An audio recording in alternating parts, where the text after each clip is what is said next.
Hello everybody, here is GNA Games and welcome to another video from the life and suffering of Sir Brante. Last time we encountered some people from the past and we didn't actually connect with any of them. But now we'll move on and see what happens in our third year as an Inquisitor.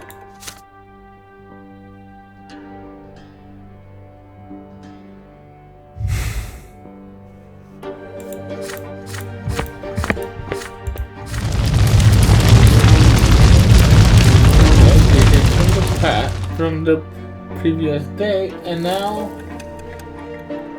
at the age of 22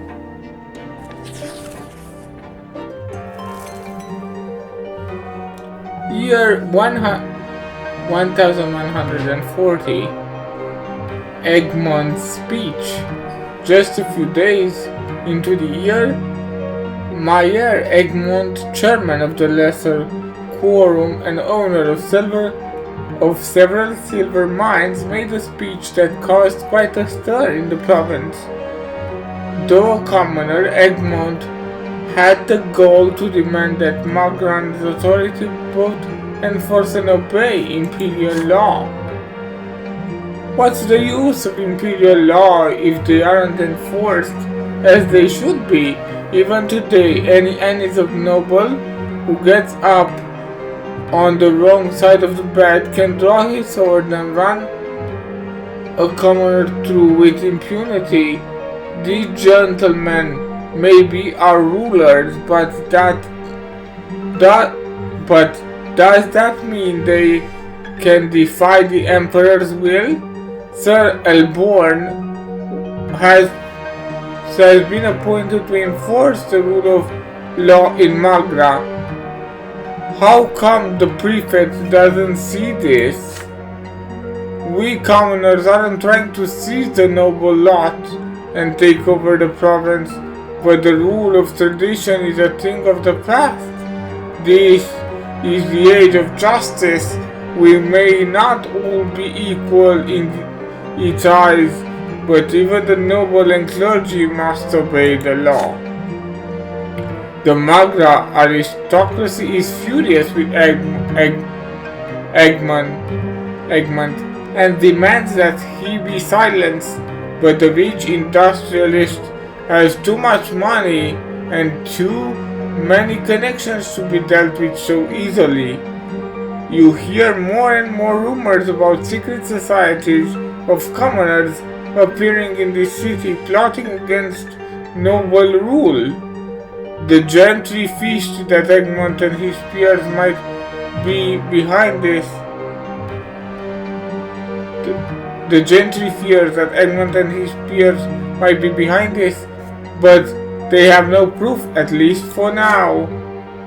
Father Lenhart, a boss of the Temple of the Silver Tree and leader of the New Believers, supports Egmont and has spoken publicly in his favor.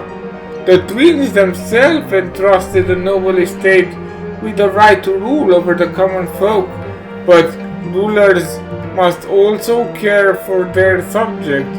The old faith is mistaken. No commoner should ever be forced to suffer. It is for this very reason that the imperial law exists.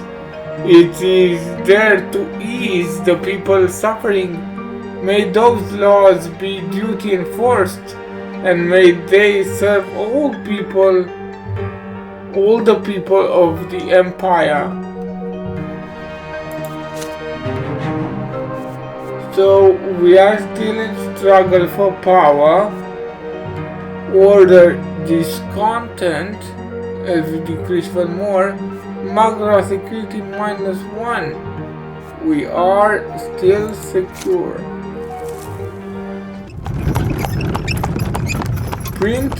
The printed page. The first day of spring. It's early morning. The carriage bounces over the pothole on the road, jolting you awake. The village of Sulmina is already on the horizon. You are close now. You travel alone, escorted only by David Agaronim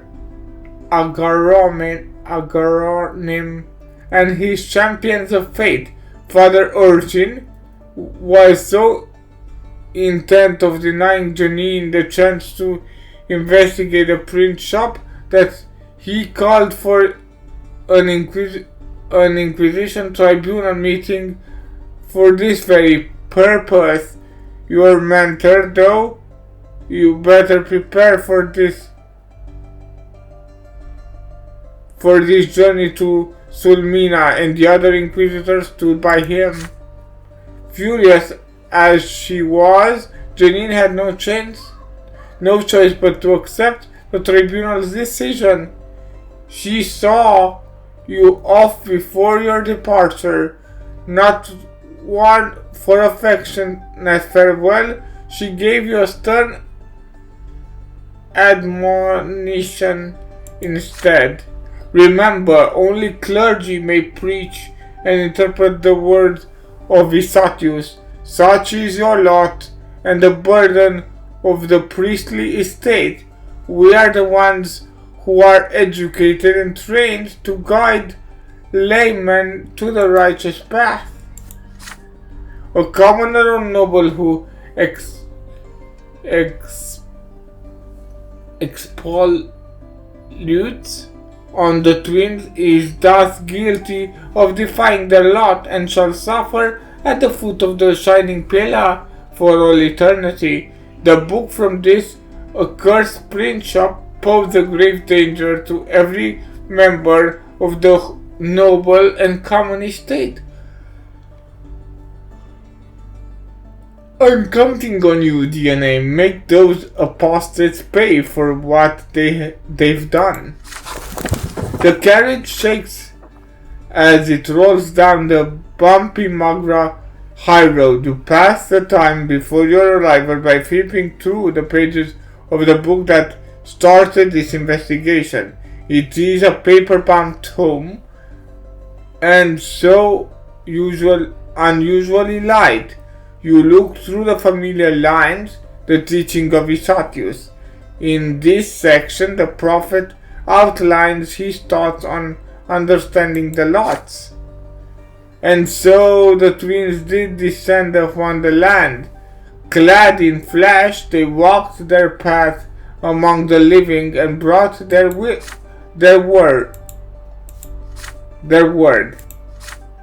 Blessed was the Arcanian race to carry their rule through the land, transforming the land to suit their own design, for this design was pleasing to the twins.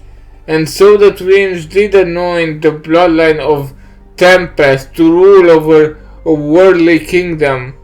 Such was their will and love and law. And so the Arcanian Empire came to be. And so the law of this land became intertwined with the law of the heavens.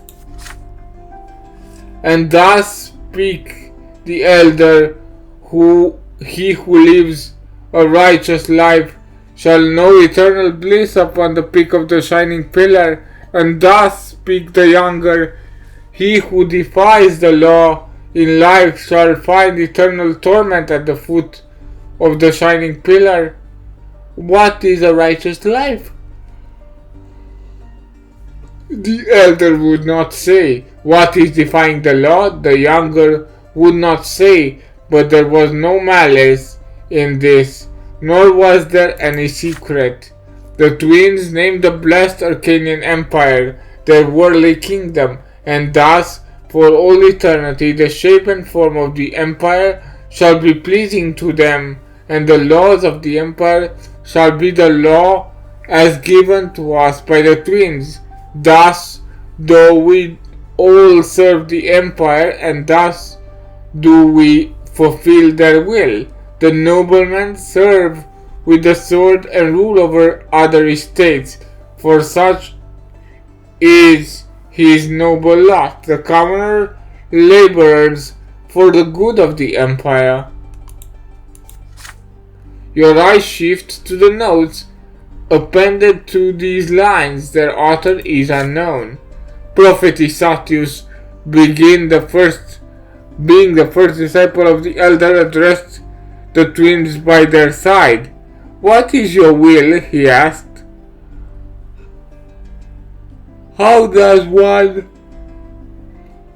live a righteous life in keeping with your law?" He was granted a revelation and given a reply. There can be no doubt that this is the truth, just as there can be no doubt in the doctrine that have guided the people to the blessed Arcanian Empire to the peak for more than 1,000 years. But this answer was given to the prophet in a time when the world was unlike the world of the present. The Arcanian Empire was surrounded by enemies on all sides, and many lesser races and civilizations lived among us. Powerful sorcerers fought to resist the will of the true gods, and priests of false gods were corrupting the people's soul with their profane rites. This was an age when the Arcanian Empire had no nobleman of the mantle, nor any nobles of the human race, nor did it have any commoners to toil and labor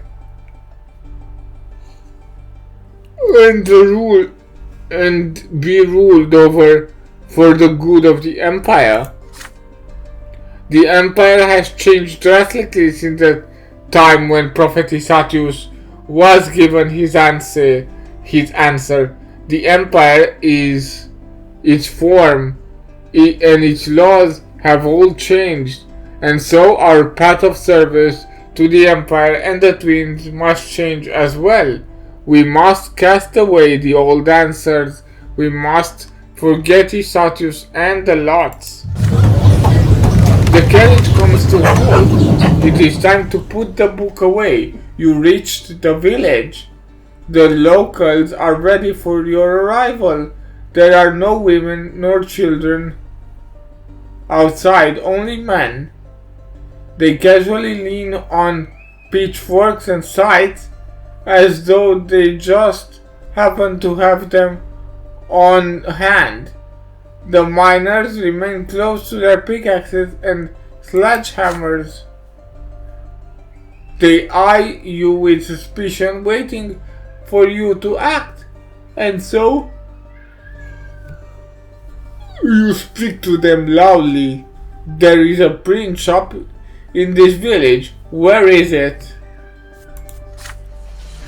The villagers do not answer. They only clutch harder at their mocked and staves. Some of them reach for rocks. The peasants surround you on all sides. The champions of fate in turn reach for their swords. Captain Agaronim is ready to give the order to attack at the slightest provocation. But then you spot a figure up on the hill, a man with a staff dressed in white. It's Father Lenhart, a boat of the temple by the silver tree. He waves to you and walks down the hill. The crowd parts before him. "Brothers and sisters, have no fear. I am sure our guests from the Order of the Inquisition have come here with no ill intent. Please, good inquisitors, leave these people be. They were just trying to protect me. They don't realize that the twins' protection is the only shield I need. Come with me, my friend. I'll show you what you seek." He guides you to a large house up on the hill. Inside are several printing presses. Young people dressed in white are tending to them, printing new pages, sorting them and binding them into books. The print shop workers freeze in fear when they notice your black cassock and the silver seal on your side. Do you see this, dear brother? These are old books that teach the new faith. There is neither heresy nor apostasy here. This is education, and the Patriarch of Magra has approved it. Leonard produces a scroll and shows it to you. I, Cassius, Patriarch of Magra, hereby grant Father Leonhard, abbot of the Temple of the Silver Sea, permission to study and annotate the writing of the great prophet Isatius, for it is within the lot of the priests to study the twins and interpret their will. Please understand this, brother. It is true that any layman may seek guidance for a priest, but no priest can guide every decision a person makes, for we are all enrolled with free will. If the people learn more about the twins, it will be much easier for them to follow the will on their own and chart their own path to the peak of the shining pillar. Enough of this heresy. Only priests have the right to interpret fate. So said Isatius. This is your priestly lot, your duty and your burden to bear. But you new believers now speak to compel laymen to shoulder this burden. They have been explicitly forbidden to bear it. You are just leading people straight to torment at the foot of the pillar, and you are saying this is how it's all supposed to be? Please do not be so quick to blame me and our doctrine.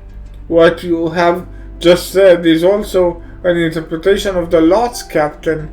Even though you claim it is not your burden to bear, but I don't judge you at all. For everyone who seeks their love, it's only natural to seek an understanding of the law. The teaching of Otis are not forbidden. The new faith is not heresy, but a path to salvation. We will continue to preach our doctrine and look for other paths to the peak that have been rejected by the old faith.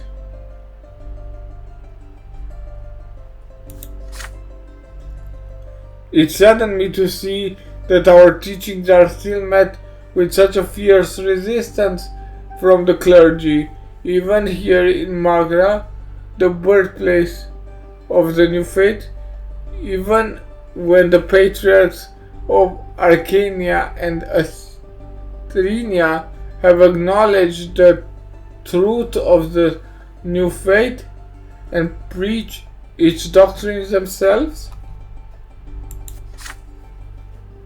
Captain Agaronim brow frowns. He looks at you. It is your lot to judge matters of faith. You are the one who must decide.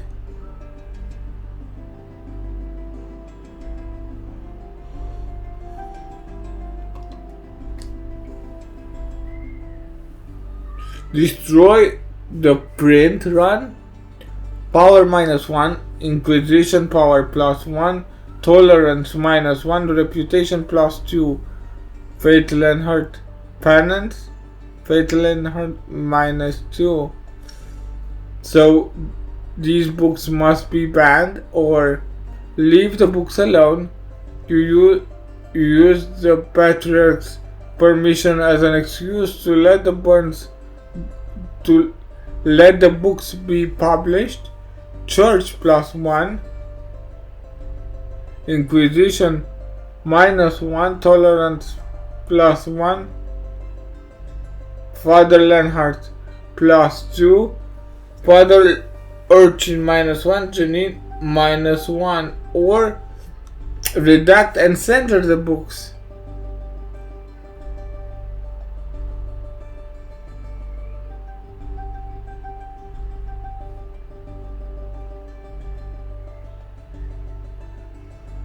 The books will be published, but only when you are done editing them personally.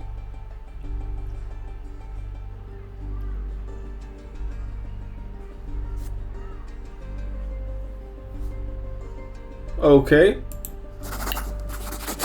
let's use this. You look from Captain Agaronim to Father Lenhart, then back again. They are both right in their own way. No one must be allowed to revival the prophet Isatius' belief in the tenets of the old faith must remain unshaken. However, the new believers must not be prevented from finding their own path to the twins. Between the two extremes they offer you suggest your own solution, the middle ground. The priest shop will remain open. However, the Inquisition will have the right to review and censor everything in the prints. The silence that follows is brief. Father Lenhart nods and Captain Agaronim shrugs in support. It falls upon you to review the book in detail and purge it of any deformation of Prophet Isatius, all while keeping the teaching of Patriarch Photis intact. The revision takes many weeks to complete. At last the book is ready to see the light. Father Urchin wears a dubious expression as he pages through the book. A compromise, the worst choice of all. So much effort wasted on a book that nobody wants to see in its current form. There's one good thing, however. We asserted our authority and claimed the right to censor the secret texts. Congratulations on that, brother DNA. If nothing else. You cannot help but agree that Father Urchin words ring true. Drained and exhausted by the long labor, you return home and succumb to dreamless sleep as soon as you close your eyes.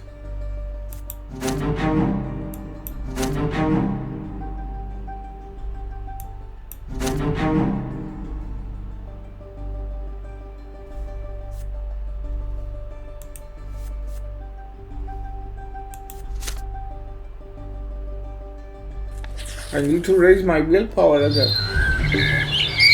Brothers in misery, your home has been much more peaceful for the last year.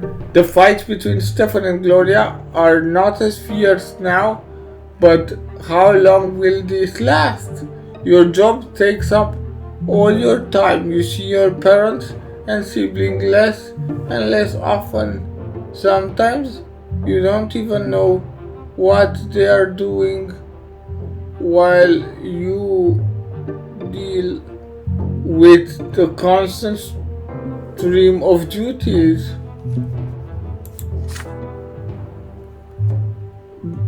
This morning you head out on an urgent business.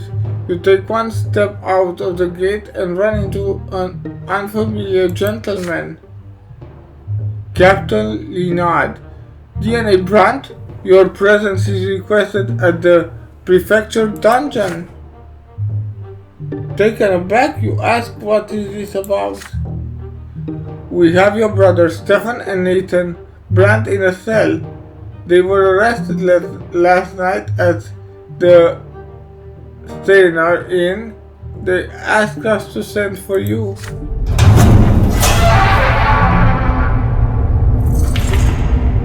The cells in the prefecture dungeon are cold and damp. The guards lead you to the bar and behind them you see Nathan huddled in a corner. Your younger brother is unshaved, more disheveled than usual, and reeking of wine and filth. Near the cell you see Stefan grimly sitting in a chair. You guess that the gendarmes thought it's best not put him in the same cell as his lower brother, Lowborn. Upon seeing you, Nathan lets out a wimp and Stefan cracks a bitter smile. You stand on your brother's belt. The cell on your brother's belt is empty.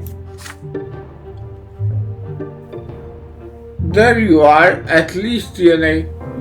Have a look at our younger brother. Yesterday, he got drunk in the competition of some dubious fellows. They are commoners, yet they dare to surrender to pleasure. They started a brawl. As soon as I heard, I rushed. So they started a brawl, wrecked the inn, and harassed the waiters. As soon as I heard, I rushed to save this drunken form shrine. Nathan, covered in the corner, honors truck. I walked in and demanded that Nathan come with me, but his cronies wouldn't let him go. That's not true. You just grabbed me by the collar and dragged me after you. You nearly suffocated me. Shut your mouth, cur. So, brother, they seem to have some sort of sect. They all shouted defamation against the twin gods, and one of them grabbed me by the arm. I was forced to swagger this heretic with my sword. I hope a lesser death will teach him never to lay his filthy paws on noblemen. He was just trying to talk to you, Stefan. Silence. Then the gendarmes barged in, and here we are. I have been accused of unlawfully murder. Apparently, the new laws first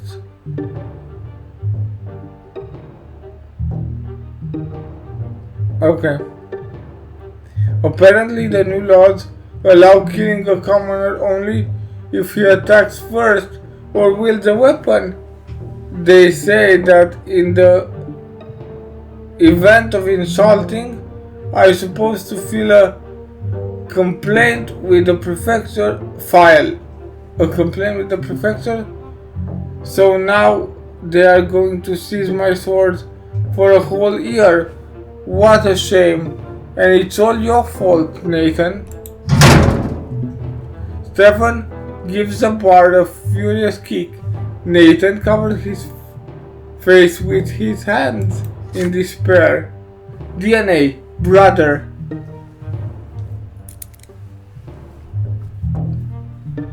You are our only hope. Get me my sword back and get us out of here. And fast.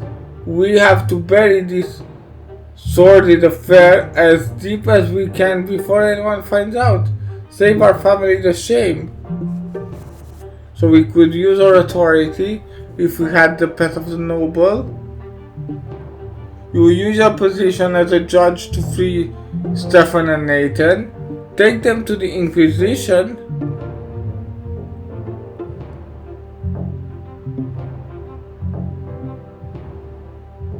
You arrange for the case to be entrusted to you as an inquisitor and free your brothers. Blackmail the judge. Find a document compromising the judge assigned to this case. He will free your brothers. Ask father for help. You persuade the head of the family to use his power as a judge to free Stefan and Nathan. Refuse to help. You will not try to get your brothers out of trouble.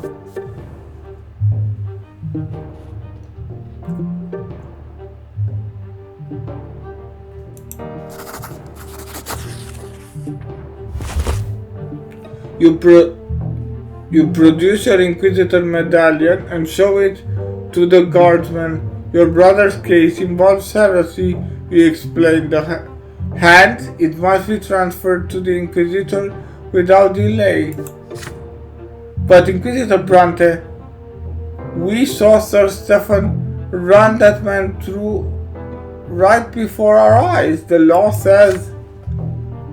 You glare at the guardsman. Captain, in Linard's question, is Linard questioning your authority, or does he wish to compel the Inquisition to take a closer look at all the prefecture's cases? Distraught, the guardsman nods obediently and unlocks the cell. The elder brother takes the younger brother by the scruff of the neck and pulls him to the floor. Nathan staggers and suffers along limply. Staggers and shuffles. You march after him. Stefan's sword is in your hand. Your brothers are free again. Stefan shades his sword reverently. I knew I could count on you, DNA. Not even a priest's robe could make you forget that our family's honor is always a paramount. With a grim air, you agree. In order to rectify the situation, you had to take advantage of your office. Sooner or later, the city clerics will become aware of it.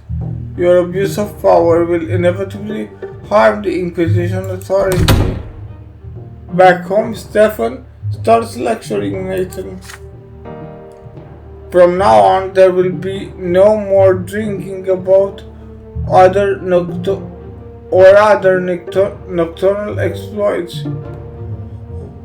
Who are those rogues you've befriended anyway? Stop shaming this family. If you're so worthless, at least let others go about their business in peace. Do you understand, you blockhead? Nathan remains silent, staring disposedly somewhere above him. You interrogate Nathan yourself. You have to ascertain wherever he is really keeping company with heretics. You ask Nathan who the people he was drinking at the inn were and what were they teaching him. They weren't teaching me anything, DNA. We just decided it was high time we stop in safely restraining ourselves and did whatever our soul asks of us.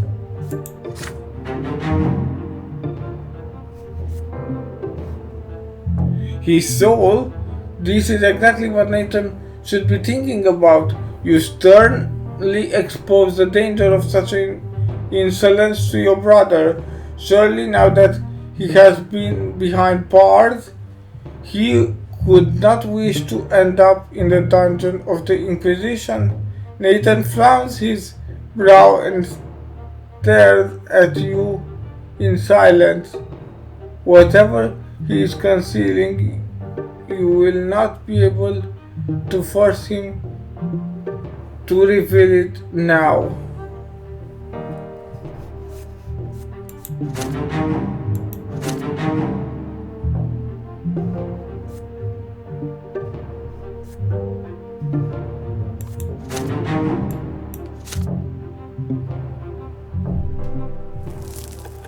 Okay, and with this, that's it.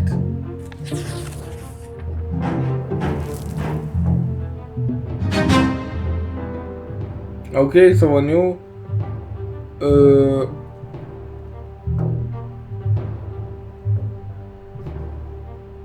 event will happen soon after, but this will be all for today. I have been Daly Games. Don't forget to like and subscribe. If you enjoyed the video, feel free to comment, and I'll see you on the next one. But until then, have some great days.